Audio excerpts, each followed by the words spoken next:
All, welcome to మంగళ Gauri shopping mall. ఎక్కడున్నానో చూస్తున్నారు కదా, పట్టు సెక్షన్కి వచ్చేసాను. ఇక్కడ ఏంటంటే ఒక 20,000 నుంచి 1 lakh వరకు కలెక్షన్ అయితే ఉంటుంది. మీకు బ్రైట్ కలర్స్ కావాలా, లైట్ కలర్స్ కావాలా, ఎలాంటి ఆప్షన్స్ అయినా ఉంటాయండి మన దగ్గర.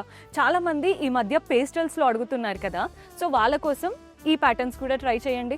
ఎంత బాగుంటాయంటే కలెక్షన్, అసలు ఈ కలెక్షన్ లాస్ట్ టైం చూపిద్దాం అనుకున్నాము బట్ చూపించలేదు. ఈ ప్యాటర్న్ చూడండి, మీకు ఇక్కత్ స్టైల్లో కావాలి అని అడుగుతూ ఉంటారు కదా, ఈ ప్యాటర్న్ చూడొచ్చు. Wow, nice. చాలా వెరైటీస్ ఉన్నాయి. అండ్ మన అందరి ఫేవరెట్ కలర్ పర్పుల్ కలర్ చూడండి ఎంత బాగుందో. అంతకంటే ఇంకేం కావాలి సార్? ఆప్షన్స్ చాలా ఉంటాయి, మీరు ఓపికతో రండి, మంచి కలెక్షన్ తీసుకొని వెళ్ళొచ్చు. చూస్తున్నారు కదా ఎంత బాగున్నాయో. రీజనబుల్ ప్రైసెస్లో ఇలాంటి కలెక్షన్ బయట అయితే రావు. ఈ మాత్రం ఇస్తే చాలు చెల్లరగిపోతారు. కొందరు ఏంటంటే ఇవే ప్యాటర్న్స్ ఎక్కువ చెప్తారు, మన దగ్గర అలా ఉండదు. ప్రైజెస్ వెరీ రీజనబుల్ ఉంటాయి, కలెక్షన్ క్వాలిటీ బాగుంటాయి. పెద్ద బార్డర్తో భలే ఉంది కదా. ఇలాంటి వెరైటీస్ పర్చేస్ చేసుకోవాలి అనుకుంటే రైట్ నౌ పెళ్ళిళ్ళ సీజన్ కదా, బ్రైడ్స్ కోసమే స్పెషల్గా చెప్తున్నాను. Do visit mall for all, మంగళ గౌరీ షాపింగ్ మాల్, కొత్తపేట్.